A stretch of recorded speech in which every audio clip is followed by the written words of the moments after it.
page in the blue from Louisville, Kentucky, in his own way a reflection of the youthful Muhammad Ali, America's finest young amateur heavyweight. He's knocking down Koskowski of Poland.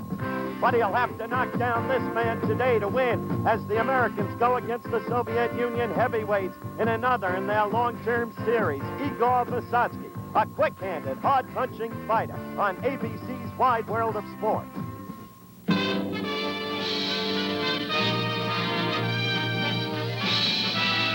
Spanning the globe to bring you the constant variety of sport, the thrill of victory, and the agony of defeat. The human drama of athletic competition.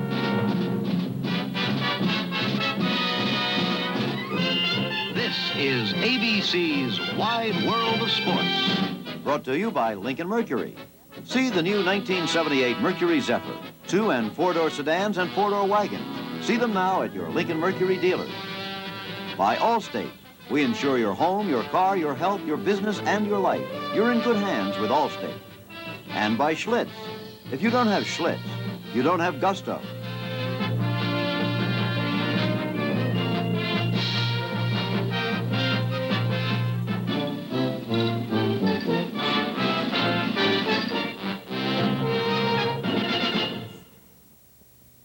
Excuse me, champ. Great fight. Now, we'd like to take away your Schlitz and have you endorse our beer. No. You want to take away my gusto? Say, you tickle me. You want to take away my Schlitz, my gusto? Well, I'm going to play Picasso. And put you on the canvas. You're going to be down for a count so long, they're going to use a calculator. Take away my gusto. If you don't have Schlitz, you don't have gusto. Brother, you don't have beer. Schlitz. In the era of energy engineering, Lincoln Mercury introduces the Zephyr 4-door wagon. Zephyr wagons, energy engineered for mileage, 19 city, 29 highway. That beats Valari and Aspen's best rating by 2 miles city, 4 miles highway. Energy engineered for space, cargo space rated 4 cubic feet bigger than Valari or Aspen. Mercury Zephyr, for mileage and space, it's like no wagon we've ever offered.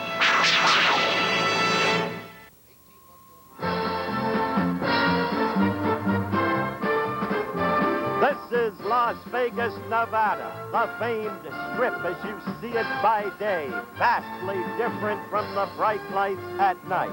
But even by day there is action here, like there in the huge, magnificent Hilton Hotel with a new building, the Hilton Pavilion.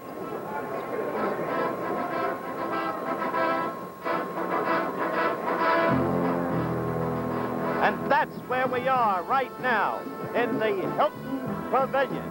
Spanking new, marvelous facility for boxing, the very best kind of boxing, Olympic style, amateur boxing, heavyweights, the United States against the Soviet Union, the 6th time they will have met in an enduring series. Hello again, everyone. I'm Howard Cosell. Welcome to the Las Vegas Hilton, and this indeed is the best boxing facility since the one I saw in Munich, West Germany, back in 1972. They called that one the Box Hall mit the Gloves. This is the same kind of setup, and we expect an action-packed edition of Wide World of Sports today. The best kind of boxing there is, Olympic-style boxing. We've had 5 bouts thus far. The Russians are deep in heavyweights, as you know. This is an all-heavyweight competition. The Soviet Union has won 4 of the 5 bouts up till now. They had 1 knockout. The referee stopped 2 other contests. There was 1 disputed decision and 1 decision cleanly won by an American. So we're ready to go with it. We believe in amateur boxing, just as we believed in the American team at Montreal. Therefore, beginning next January 8th, right here on ABC, we're going to begin a winter series of amateur boxing. You'll see the U.S. fighters against fighters from all over the world. On January 8th, we begin with the U.S. against Romania. You'll be seeing the U.S. against Poland, against East Germany, against the Soviet Union, and yes, against Cuba, too. That series begins January 8th, culminates with the World Championships next May. By the way, during the course of this program, for those of you who missed it, Cincinnati kept its playoff hopes alive, 17-10 over the Pittsburgh Steelers at Frozen Riverfront Stadium. The Giffer's in our studios in New York. He'll be bringing you highlights of that game. Now, let's get back to the action.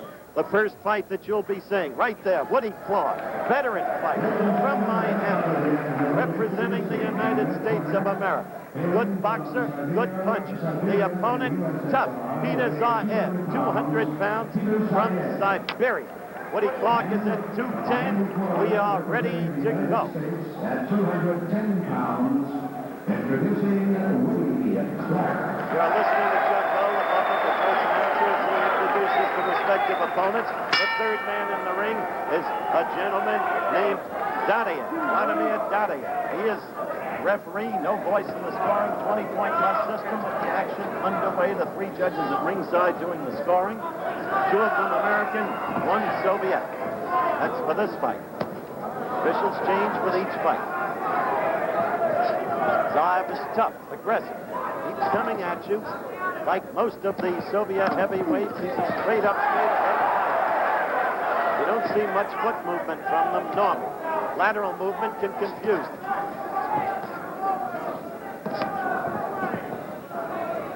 Zaev, an orthodox fighter. Many of the Soviet fighters are southpaws, not Zaev. You see how quick-handed he is. Stocky, strong body. Excellent upper body development. First round action. We're almost a minute underway.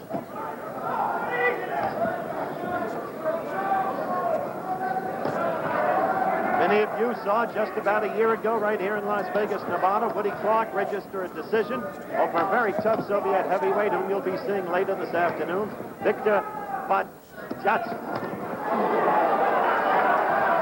See, Peter Zaev get that right in there in combination following a left, and it is a strong, mean right.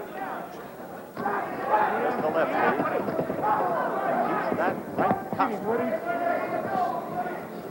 Woody with his left perhaps too low. Set up for the lead, scores.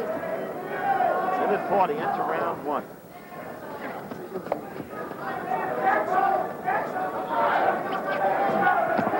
Woody with a good right, following a left. Woody Clark, United States against Peter Zaev of the Soviet Union. He's from Siberia. 109 wins, only 7 losses. All of these Soviet fighters, no experience, no job. This time with the right lead. Clark's got to be careful of that, keeping his left low as he does. Blood coming from the right nostril of Zaev. Clark's got enough lefts in there to draw blood in the first round. Low right-hand corner of the screen as we get toward the end of round one. Woody Clark, one of the better American heavyweights. He's got experience. 27 years of age. Zaev is the young man at 24. Counting down now to the end of round one.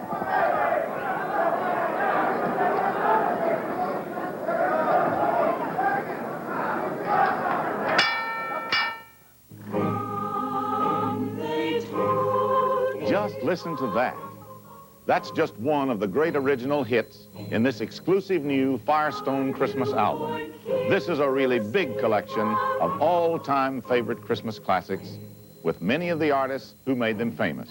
It's yours for only $1.69. 8-track tape, $1.99. At Firestone stores and dealers just about everywhere. Merry Christmas, everybody. One little fender bender. I'll probably lose half a day chasing down estimates. You don't have to chase estimates with Allstate. I don't? Not with Allstate's drive-in claim centers. We take care of the estimate, and we can settle up on the spot. Just a couple more minutes. Allstate has hundreds of drive-in locations, so you don't have to chase estimates. What a difference. When it takes being different to be better, Why? Allstate will do it. That's a promise from us, the good hands people. Round two underway. Woody Clark of the United States to the left to be a screen. Peter Zaev of the Soviet Union to the right. Zaev, constantly the aggressor. But aggression doesn't win you points in Olympic-style boxing. The judges don't give you points for that. Defense will get you more points. If it's good, then making the other man miss will get you more points. Remember, in Olympic-style boxing, a knockdown counts for no more than a jab that's landed. Great confusion among the American boxing fans about that, but it's the way it is. Clark trying to use a long left. Zaev with a powerhouse right, which you just saw him try to land. It was glancing off the side of the neck. Woody drew blood from the right nostril of Zaev in the first round. Scoring with his left jab enough times to do that. Zaev, as you can see, on the infighting, does most of the fighting and scores points with it. Again, that right lead as Woody keeps his left low. Left jab got into Woody's chest. Again, the right. Picked off by Woody's glove on that occasion. Second round action. And Zaev is scoring well in this round. 5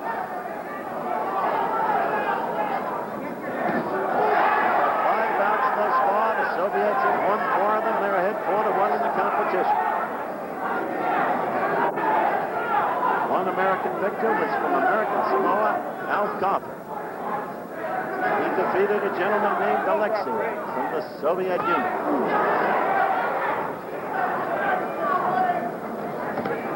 Zaev seems tireless. Woody Clark, even though we're only in the second round, seems strangely tough. Now we're getting a standing Aitken against Woody Clark. Dotiev of the Soviet Union is the referee, and I can't blame him for that because Clark seems sluggish. He hasn't been punching crisply. Zaev all over him. That right staggered Woody Clark.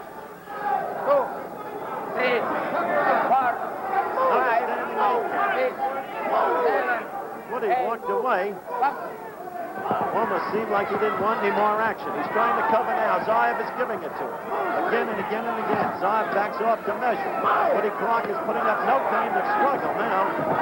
This may be the poorest bout I've ever seen Woody fight. The crowd is booing.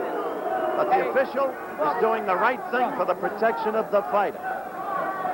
The official has stopped the contest in the second round. Technical term, referee stops contest. That's the third time that's happened today. It happened in the second round. Zaev was all over Woody Clark from the beginning. Although in the first round, Clark did score enough lefts to draw blood from the right nostril of Zaev. It was clear that Zaev was the tireless aggressor. And in the second round, it became no contest. Woody Clark sluggish and soundly beaten. Soviet Union leads so far in the competition, 5 matches to 1. As you look at the defeated Woody Clark there, and he is being consoled by Pat Nappy of Syracuse. You remember Pat Nappy, the coach of our remarkable boxing team at Montreal. Coach who led his charges to 5 gold medals, 1 silver and 1 bronze. Best demonstration ever put on by any nation. Now, in accordance with Olympic ceremonial formality, the formal announcement by the referee, Dotiev of the Soviet Union. Ladies and gentlemen, the referee stops the contest at 2 minutes 49 seconds of the second round. The winner, Peter Zaev. Well, Chuck Hull made the formal announcement. Dotiev, not that good at English speaking, of course. And so, a big victory for the Soviet Union. They lead 5-1. We'll be right back. John Cameron Swayze for Timex. Remember those great Timex commercials? I was excited about those watches, but now there's a different kind of a watch I'm even more excited about. The Timex Quartz. The most convenient watch Timex ever made. No resetting, stays accurate for months because inside there's an electronic brain accurate to 15 seconds a month. No winding, runs on a battery. Look for the Q for Quartz. The Timex Quartz. We made a better Timex. Cardigan, Navy. V-neck, Pete. Cardigan, dark green heather. The J.C. Penney sweater. It comes in so many colors, it took an entire starting football team to show them. But one look shows it has the comfort and fit of sweaters that cost up to $5 more. And the J.C. Penney sweater makes a super gift. But we ran out of players before we ran out of sweaters. So here's the coach, the water boy, the mascot. Next Saturday, ABC's Wide World of Sports features live Olympic gold medal winner Sugar Ray Leonard in a welterweight battle with Hector Diaz, plus the National 500 Stock Car Race and the World Professional Skiing Championships next Saturday on ABC's Wide World of Sports. We're back live at the Hilton Pavilion in the magnificent Las Vegas Hilton, and the man you're looking at is one of America's leading boxing fans, the star of Kojak, Telly Savalas, who joined me briefly during the 21st Olympiad at Montreal, you'll remember. And now you're looking at a man much tougher and stronger than Savalas. His name is Leonid Zetaroshni. Leonid Zetaroshni. He is a tough customer. We have seen him fight before. He is from Kharkov in the Soviet Union. That's the opponent, Scott Frank, at 210 pounds from Oakland, New Jersey. Zetaroshni is at 203 pounds. Zetaroshni, one of the many veteran Soviet heavyweights. That's the thing about the Soviet Union, ladies and gentlemen. They are the only nation in the world deep in quality heavyweights. Not even Cuba can boast that. Cuba's got two great ones, but they don't have the depth. Now, young Frank quickly with a jabbing left.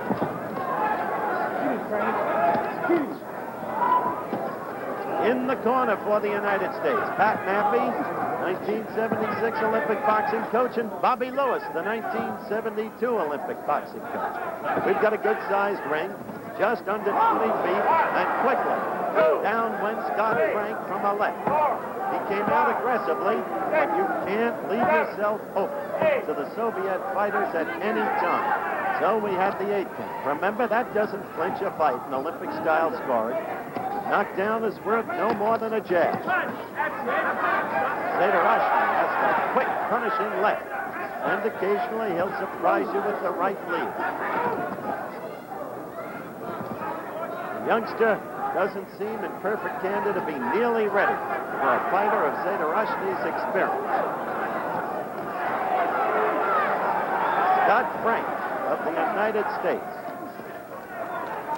only 18 years of age, just a youngster. Loring Baker of the United States is the third man in the ring.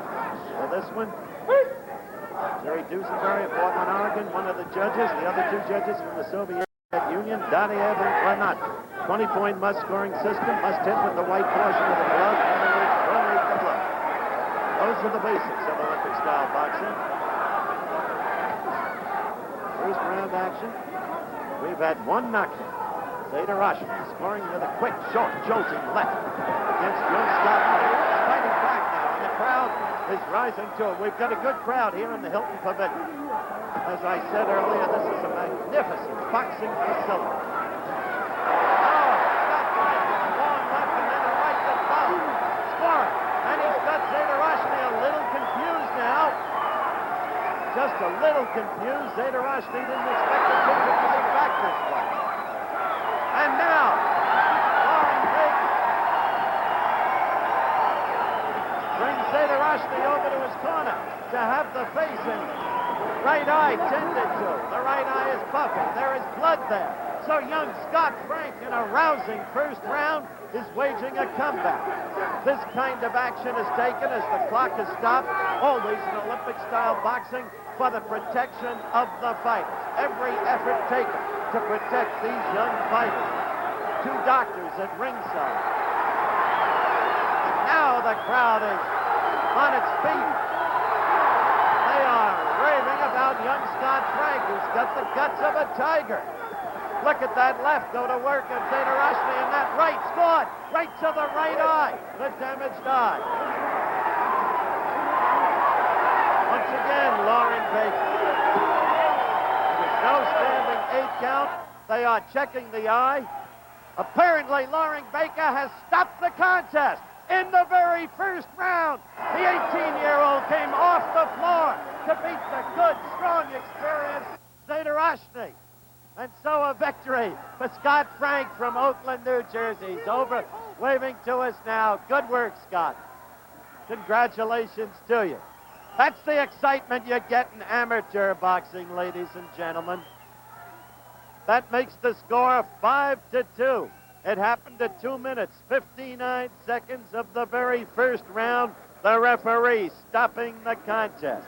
5-2, the Soviet Union leads. But we promised you an action-packed wide world of sports this afternoon, and it certainly has begun that way.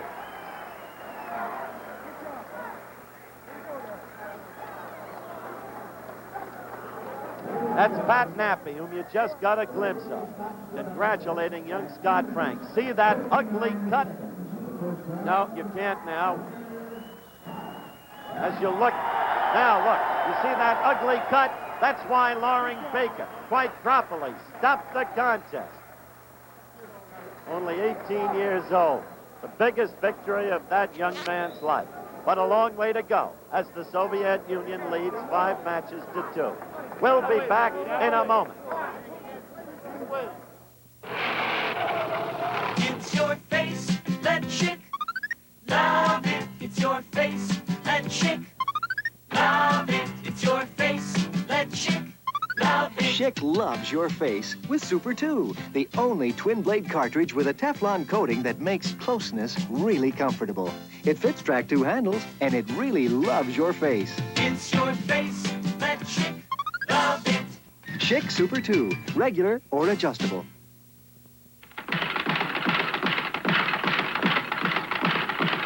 I dare you to knock this off. I dare you to compare anybody's batteries, anybody's, with alkaline power cells. They're trying to beat them for long life. You know what? You can't. When you want long-lasting energy, you can't buy a longer-lasting, all-purpose power system than gold, red, and black alkaline power cells from Everready. Come on. I dare you. Saturday, Tabitha's Aunt Minerva tries to set her up with Paul. Tabitha, I've never seen this side of you before. On Tabitha. Then the nurses get a chance to leave the Sea Tiger. Talk him into taking us somewhere. No. Anywhere. Operation Petticoat. Watch tonight starting at 8, 7 Central and Mountain on ABC. That's 20-year-old Mitchell Green, born in Augusta, Georgia, lives now in the Bronx, New York City. Just 20, weighed in at 202 pounds, Golden Gloves champion, and the opponent, another of the tough, experienced Soviet heavyweights, Viktor Tarashenko. All he's done is win 129 and lose only 9. And so, once again, inexperienced. But after what Scott Frank did, looking like he didn't belong in the same ring with Zetaroshni in the first round, floored. Came back to win with the referee stopping the contest. Who can tell what Mitchell Green will do? And we still have Page against Visotsky coming up later. The first round underway. Mitch Green, loose limbs, long arms, reach advantage, on his toes. But Tarashenko will try to get inside. Soviet fighters are notoriously good on the inside. Green trying to keep him away with that long left stabbing jab. Tarashenko on the inside. He's a brawler and a mauler. Like most of the Soviet heavyweights, superbly developed upper body strength. What Green has to do is keep him away with that long left jab. Pick his spots. Hopefully, wear down the opponent. Soviet heavyweights, though, noted for their stamina. Tarashenko getting in there with the left. Long left to Green, occasionally connects, more often misses. But the tactic is right. We're a minute into round 1. Note the foot movement on Green. Lateral movement can confuse the Soviets. We proved that at Montreal. In weight classification after weight classification. That was the secret to Sugar Ray Leonard. Howard Davis, Brandon, Michael Spinks, not Leon Spinks. He was straight ahead. Wild bull of the United States Marine Corps. But here, Green, showing good foot movement.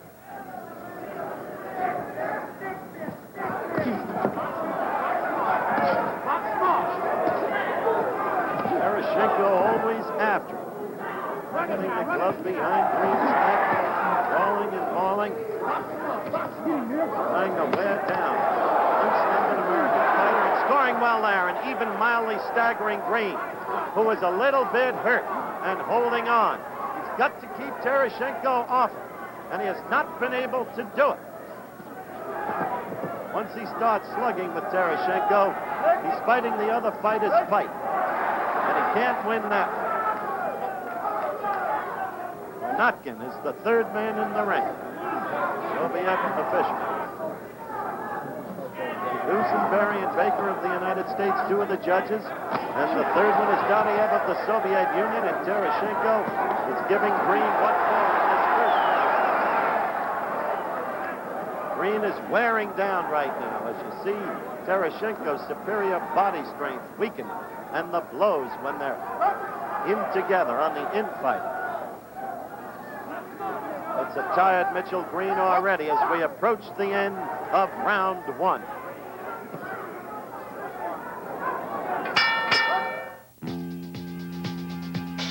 The cat is elegant.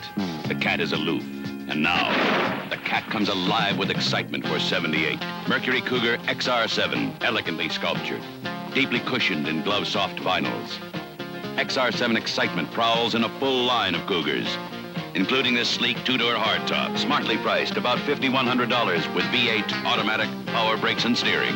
Isn't this your year to join the cat set? Excuse me, sir. We'd like to take away your Schlitz and have you try our beer. Shut up. Down, baby. I'll handle this. You want to take away my Schlitz? You want to take away my gusto? You're the first person that ever made me laugh. You want to take away my Schlitz? My gusto? Say hello to your lunch. Take away my gusto. If you don't have Schlitz, you don't have gusto. And brother, you don't have beer. Schlitz. Round two. Mitchell Green of the United States, 20 years old, against the veteran Soviet heavyweight Viktor Tarashenko, who gave Mitchell Green a good pummeling in the first round. And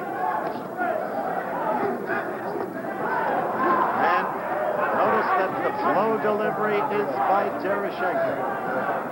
Have to admire the Soviet fighters. They are magnificently trained. Got the experience, and I repeat what I said earlier. They are deeper in quality heavyweights by far than any other nation in the world. Got the kind of boxing program that can produce that depth. It's a tired Mitchell Green at the end of the first round. Remember, the Soviet Union is leading in the competition 5-2. Later, we will have Greg Page, America's brightest young heavyweight, against the finest Soviet heavyweight Igor Vysotsky, who twice defeated Teofilo Stevenson of Cuba. Suddenly, Green comes to life, took advantage of an opportunity, had the opponent off balance on the ropes, and came up with a series of combinations. Thus, the outburst by the crowd. But clearly dominant in the round, or so it seems to me, is Viktor Tarashenko. We're going to, at the end of this round, give our stations along the line a chance to identify themselves. Granatkin, cautioning both fighters. 20-point must-scoring system per round. Only the judges score the fight. Referee has no voice in the scoring. Tarashenko bullying Mitch Green all over the ring. Mitch Green, a tired performer, but hanging in there. Giamola.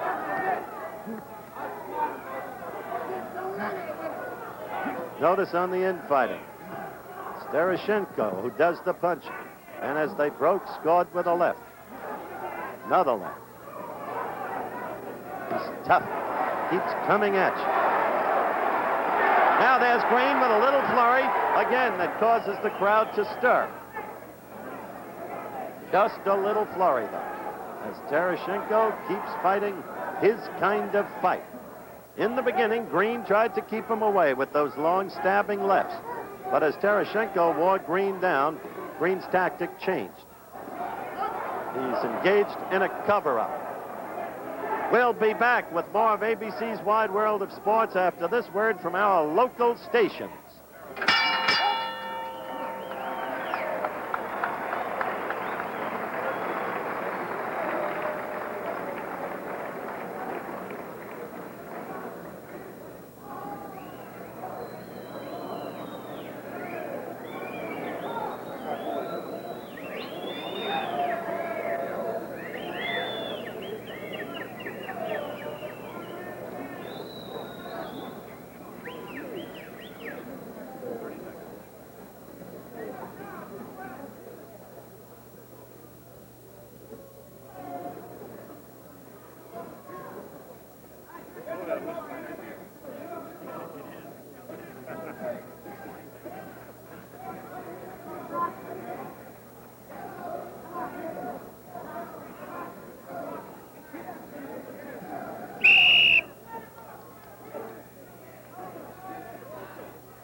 Action just underway in the third and final round.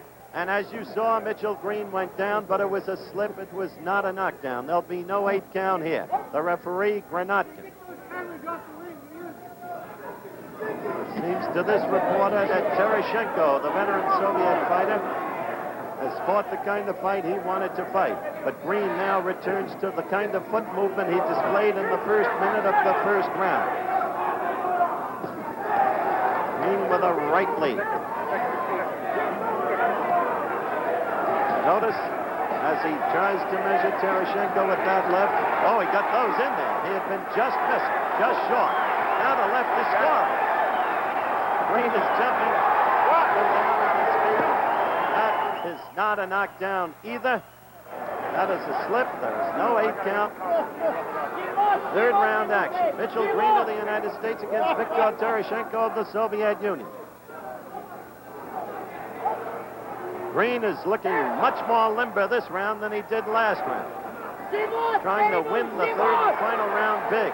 Then who knows what the decision will be. We have 2 United States judges and 1 Soviet judge for this bout.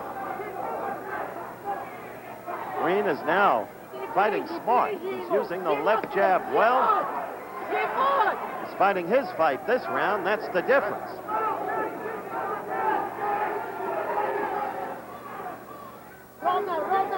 We're a minute 45 seconds into the third and final round. And the action resumes. Now Green is scoring well as Tarashenko tries to pull his way in. Young Green, the scoring flows very effectively in combination to Tarashenko's head. This is a good round for Mitchell Green.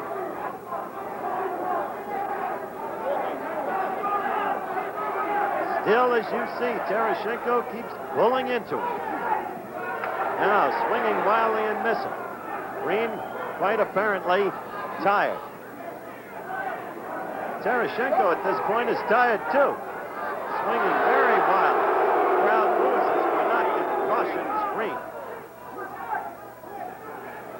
Gotta expect partisanship. Green with the good use of the left there. 3 times in succession. Dancing. Fighting very clever. This is the kind of fighting that scores points for you in Olympic boxing.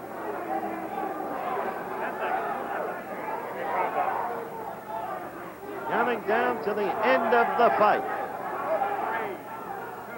Granatkin spreads them, and the fight ends.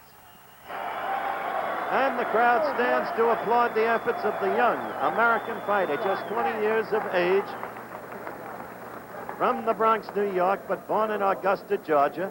He went against one of the toughest of Soviet heavyweights, Viktor Tarashenko. And we'll have to see what the decision brings.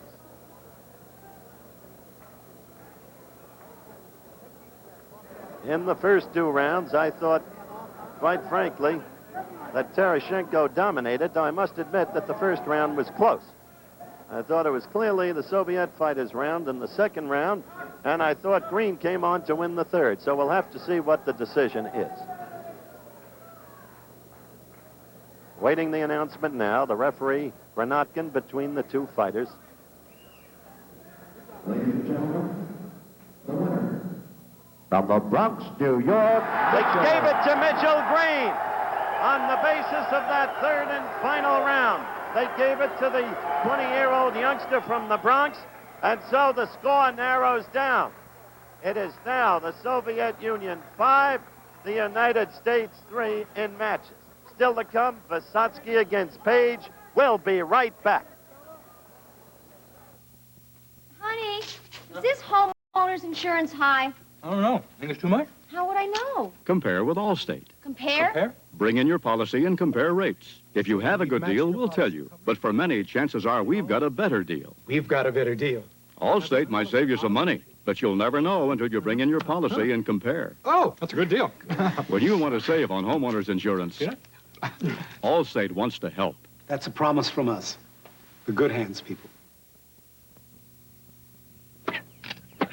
When I'm assigned to shoot a guy like John Newcomb, I pack my Canon AE-1 with several lenses. Because I'm after more than just John's form. Creativity means capturing his intensity. Try it, John. Me? Sure. The AE-1 is so simple, you can really concentrate on your subject. About all you do is focus and click. The surprisingly affordable Canon AE-1. So advanced, it's simple. ABC Sports presents the Sugar Bowl as Ohio State battles Alabama. And two of college football's greatest coaches, Woody Hayes and Bear Bryant, meet for the first time. That's Alabama against Ohio State. The Sugar Bowl on ABC. All right. Okay, ladies and gentlemen, we're back live in the Hilton Pavilion at the Las Vegas Hilton in Las Vegas, Nevada. We're at ringside, and suddenly the United States is coming on. The count has been narrowed to 5-3 in favor of the Soviet Union in this all-heavyweight competition. Right now, because of the intermission, I'd like to take you back to the second fight we had on the card today when a youngster named Paris Flowers of Houston, Texas, fought against Nikolai Yerofeyev, as you see it there, Nikolai Yerofeyev. And the youngster from Houston, Texas, gave a good account of himself in the early going in the first round, and then suddenly, that's Pat Nappy talking to the youngster there as we await the start of action. Remember, this fight was taped earlier, and then it came to him. But let's watch it now. First round, Paris Flowers of Houston, Texas against Nikolai Yerofeyev of Moscow. And the action underway. Yerofeyev, a quick-handed fighter. Good left jab. Paris Flowers boxing with him. Crowd roared because of a Flowers left that looked better than it was because it didn't land squarely. Remember, this is first round action. And you see Soviet fighter Yerofeyev scoring in combinations. Still, Paris Flowers giving a good account of himself. This was the second fight on today's card. Yerofeyev weighed 187, Flowers 195. One had the feeling that this would be a boxing contest as one watched this aspect of the fight in the first round. The official is Dadeyev of the Soviet Union. Good left scored there by Yerofeyev, but Paris Flowers giving a good account of himself. Counter-punching, scoring.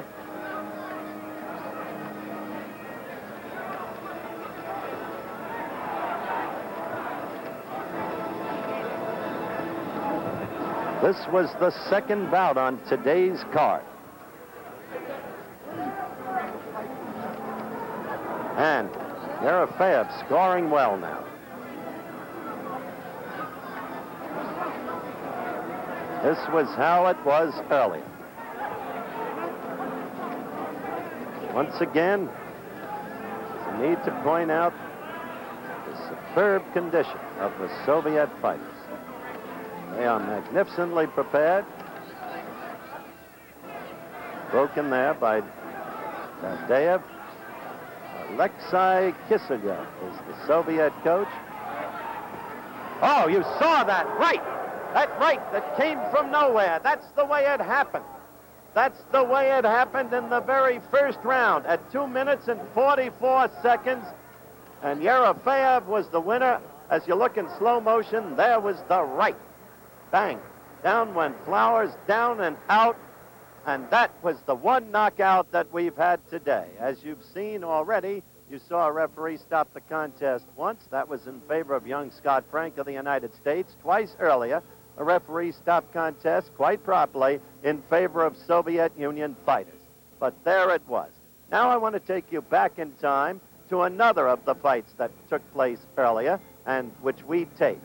It was a fight between a youngster named Philip Brown, and his opponent was Dmitry Tiamola. And this time, we'll watch that fight exactly as I called it. Brown from New Orleans, Louisiana. So here it was. Coming up for round two, heavyweight fight. Philip Brown to the left of your screen, United States from New Orleans against Dmitry Tiamola of the Soviet Union. First round and nothing round. If anything, perhaps a slight edge to Giamola because of his superior infighting. Second round action here at the Hilton Pavilion. A lot of mauling and grabbing. Loring Baker of the United States, Atlanta, Georgia, third man in the ring. No voice in the scoring. 20-point must system for scoring. Jerry Dusenberry of Portland, Oregon, is one of the judges. The other two judges from the Soviet Union, Dadev and Granatkin. Little repair work now on Tiamolov's glove. That job finished by Loring Baker. Back to the action, such as it is.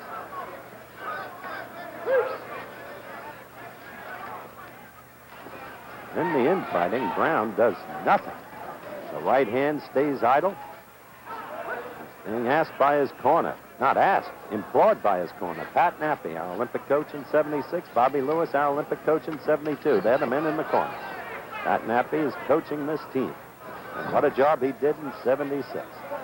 As you can see, not very scientific.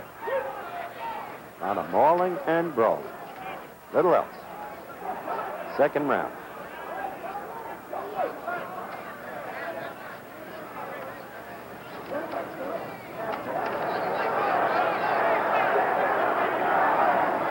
Brown is standing there. He should be jabbing. He should be seeking to throw combinations, but he's not. Then on the inside, whatever fighting is done by Tiamola. Notice Tiamola does not get his punches through Brown's gloves. Less than a minute to go in the third round. Frankly, a very dull round. Left lead missed, but there. See, the punches are thrown by Tiamola, not by Brown. Brown's not throwing leather at all. Simply can't win fights that way. Good left scored there by Brown. A counterpunch. There had been a left lead followed by a right by Tiamola, and the counterpunch came in beautifully. A good left by Brown, his best blow of the fight. See that left of Tiamolov's get in there? Caution about butting to Brown from Loring Baker. Third man in the ring, referee.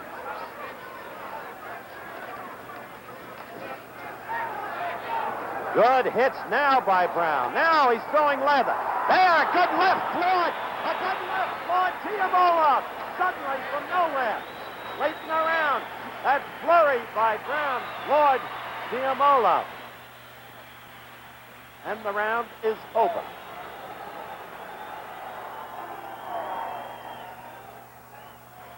In slow motion, watch. You see Brown with a flurry and that left. The right missed. Now watch again. Keep looking. The right, the left, and that left finally did it.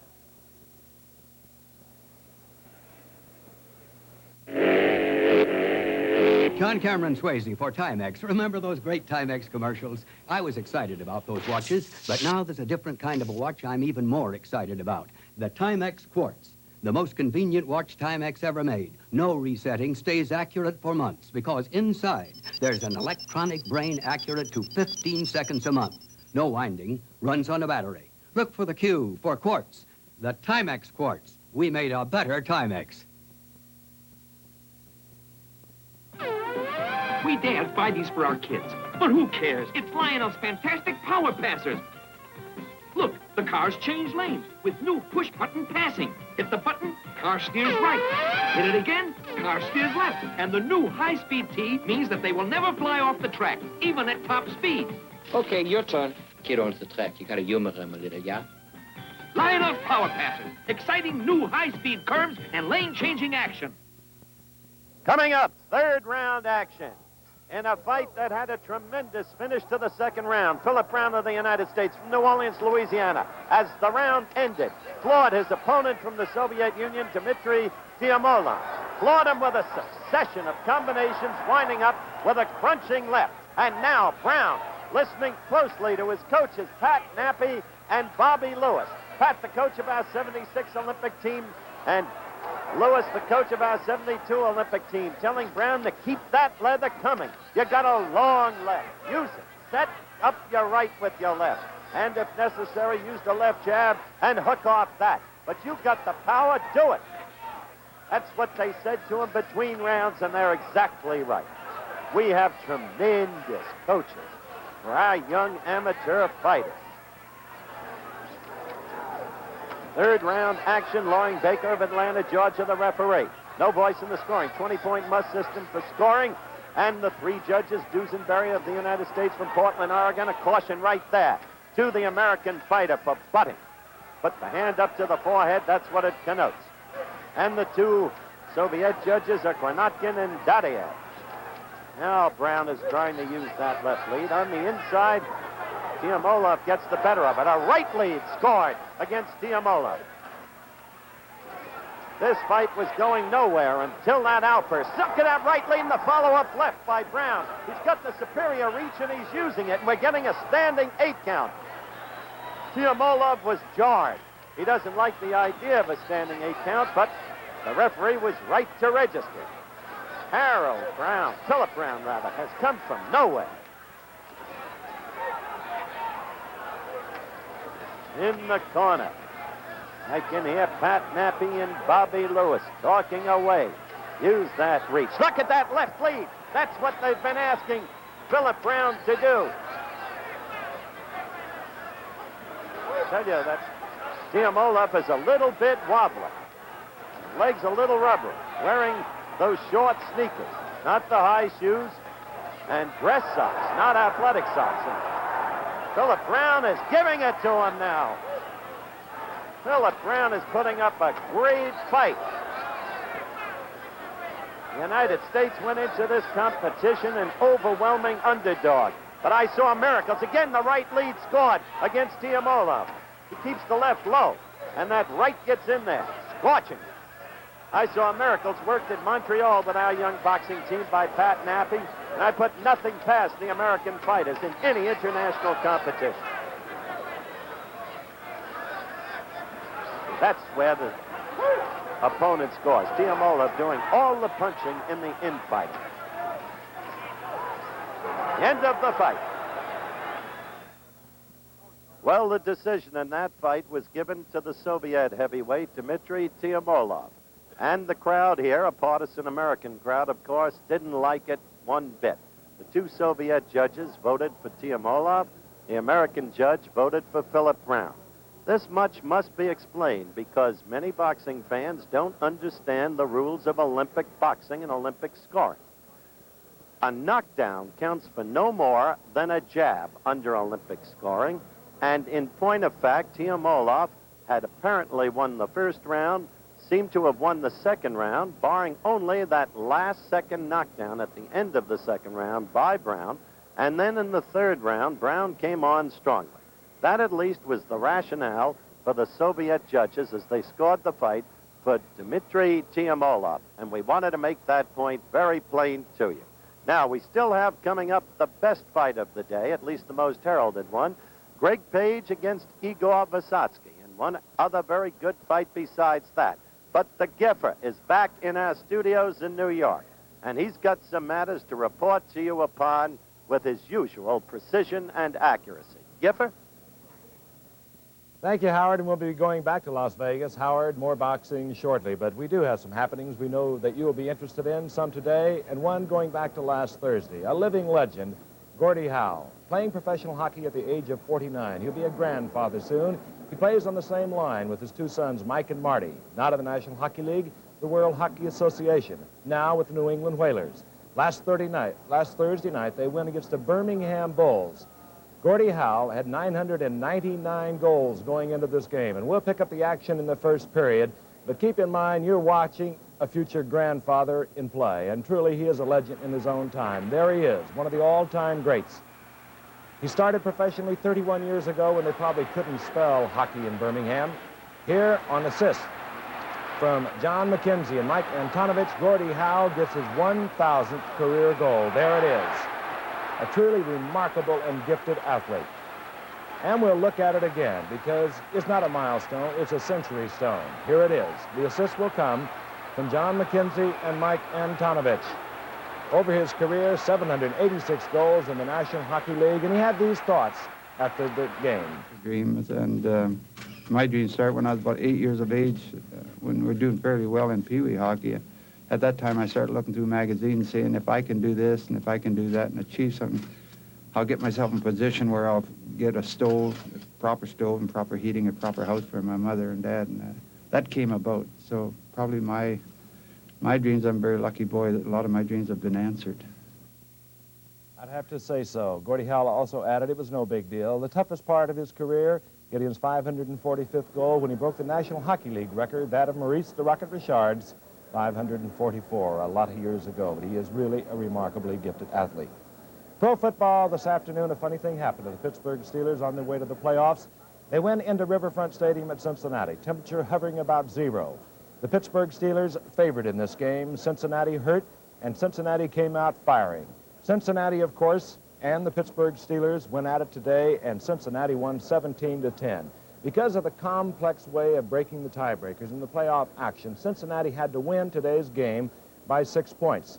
Because if they remain tied, and they are tied right now at 8-5, Cincinnati and Pittsburgh will both be locked even in divisional play. They'll be locked even in conference play.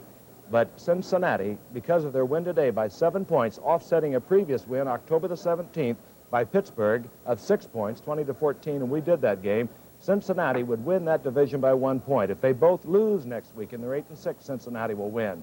If Cincinnati should lose against Houston and Pittsburgh beats Cincinnati, then Pittsburgh is back into it again. But it was a wild football game. Have you ever tried to imagine playing football at 0 degrees? Well, it's really tough. But again, a lot of Cincinnati fans turned out to see it, and we'll pick up the action. We'll pick it up in the first quarter. And Terry Bradshaw, who's having a great year, came out firing. There is part of the crowd, bundled in the cold. This is the very first pass of the football game. And is picked off by Lamar Parrish of the Bengals. And Lamar Parrish takes it in, 47-yard touchdown run. Cincinnati is out in front. Cincinnati had another big break. They picked up a fumble and a third down. This pass over the middle to Pat McAnally. A great tackle. Mel Blount and Jack Lambert teamed up. They stopped McAnally at the 1. Pete Johnson, the rookie from Ohio State, tried the right side. No dice there. And then the Pittsburgh Steelers got their act together. Franco Harris will go in, inside handoff to tie it up at 7. And then the Steelers, Roy Jarella, just before the end of the half, hit them 32 yards out, and that made it Pittsburgh 10, Cincinnati 7. At that time, it looked like Pittsburgh had taken over this football game. They were completely dominant in the second quarter. But Kenny Anderson, who had been knocked out of the game earlier, came back in the third quarter. Here he goes to Billy Brooks out of Oklahoma, a 57-yard shot. But Cincinnati still couldn't get in. So they called on Chris Barr, a 25-yard field goal attempt. Chris Barr. Bang, it's good, and it's tied at 10. Then Jim Smith, the rookie from Michigan, on a kickoff. He had a great day receiving, but on this particular play, he forgot the handle. And Cincinnati got another break. There were a lot of turnovers in this game, as you might well imagine, cold hands. Kenny Anderson again, right on target. Pat McAnally, 43-yard touchdown, and Cincinnati is out in front 17-10, and the man from Harvard put in the clincher. In the waning seconds of the game, Terry Bradshaw had an open man. It was John Stallworth in one of the great plays you'll ever see in football. Ken Riley, watching number 13, bats it away. That would have put the Steelers in the playoffs. However, right now the situation is this. As we look at a disconsolate Terry Bradshaw, a very happy Cincinnati bench. We'll recap it for you one more time. They are tied now, Cincinnati and Pittsburgh, in their division at 8-5. Should Cincinnati win in Houston next week, they will win the Central Division of the AFC. Should they both win, Cincinnati will still win. Should they both lose, Cincinnati will win. Should Cincinnati lose, Pittsburgh win, it'll be Pittsburgh. Complicated? Well, you better believe it's complicated.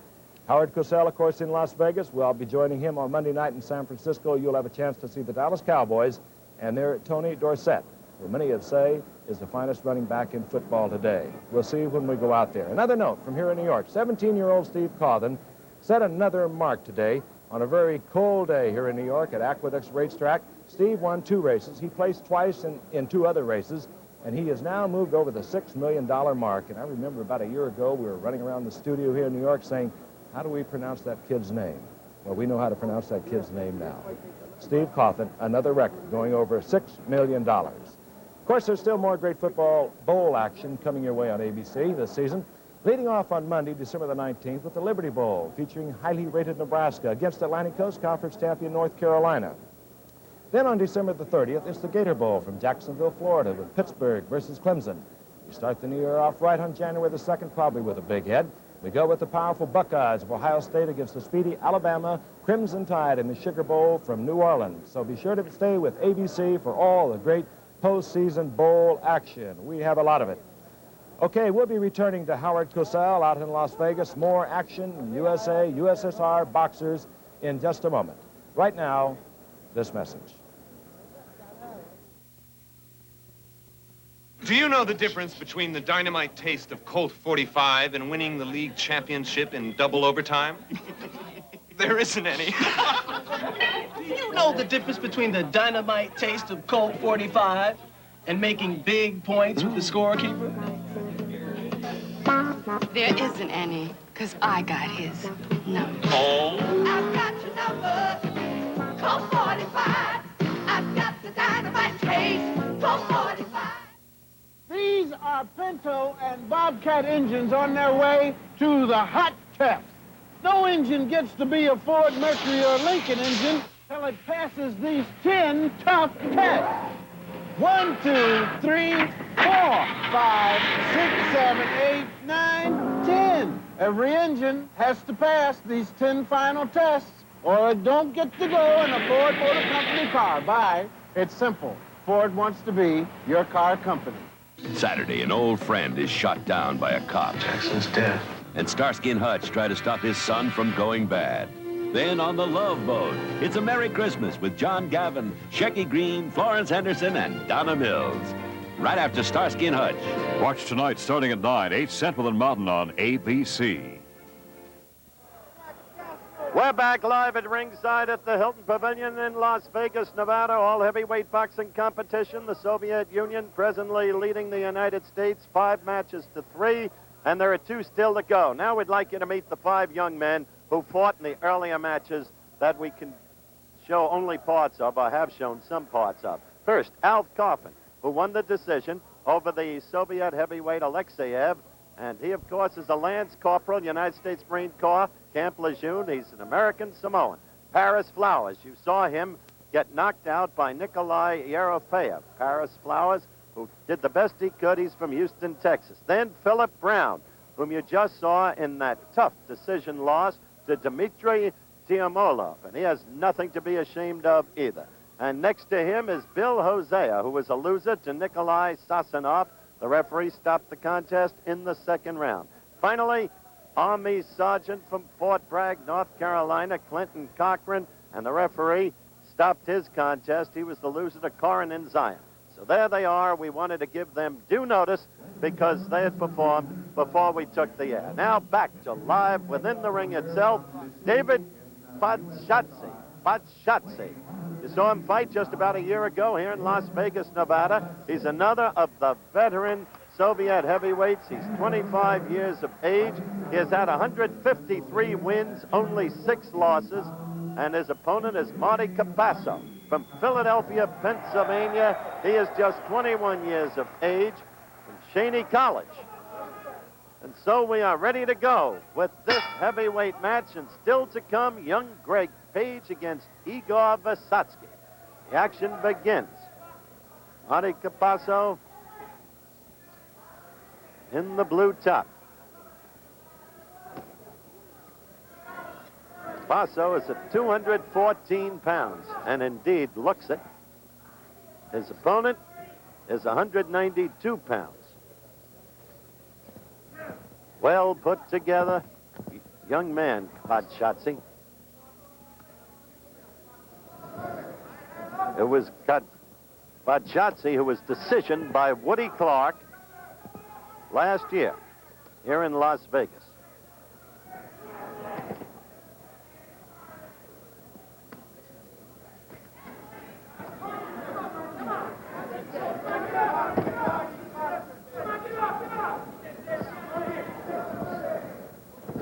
Loring Baker of Atlanta, Georgia is the referee, which means there'll be 1 U.S. judge and 2 Soviet judges in this bout.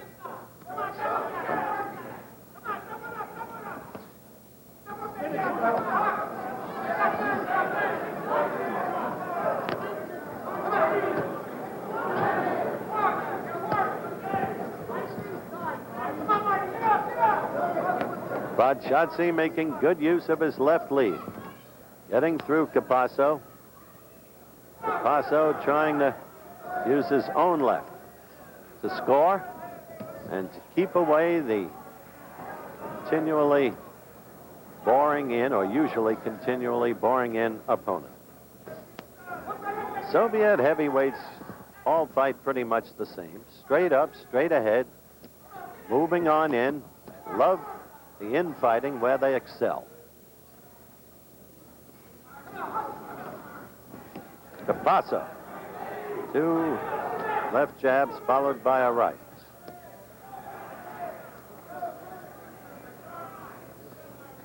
Capasso with a definite weight advantage here, 22 pounds. Come on, Marty, don't wait for him. Go. Come on, Marty. Take him, Marty. First round action. Capasso missing with both left and right. Counting down to the end of round 1.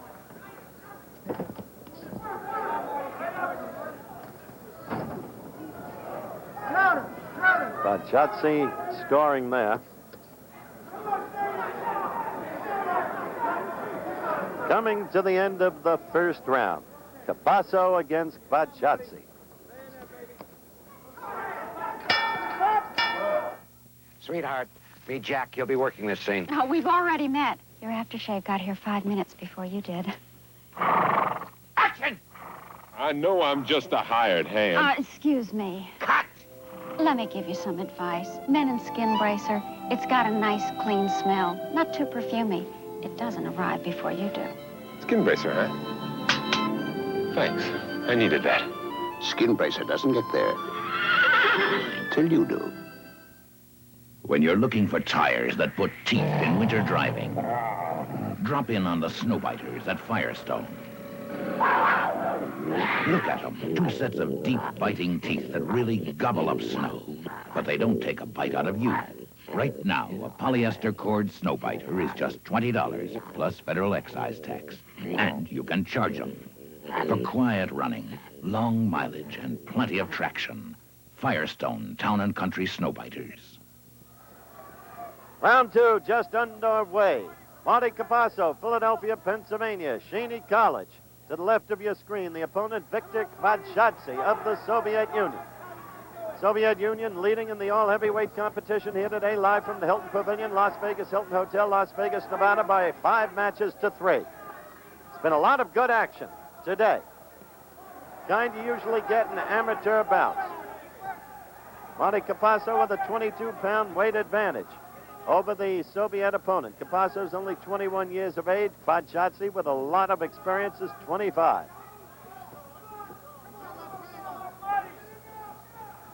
And Capassi trying to make that left work for him.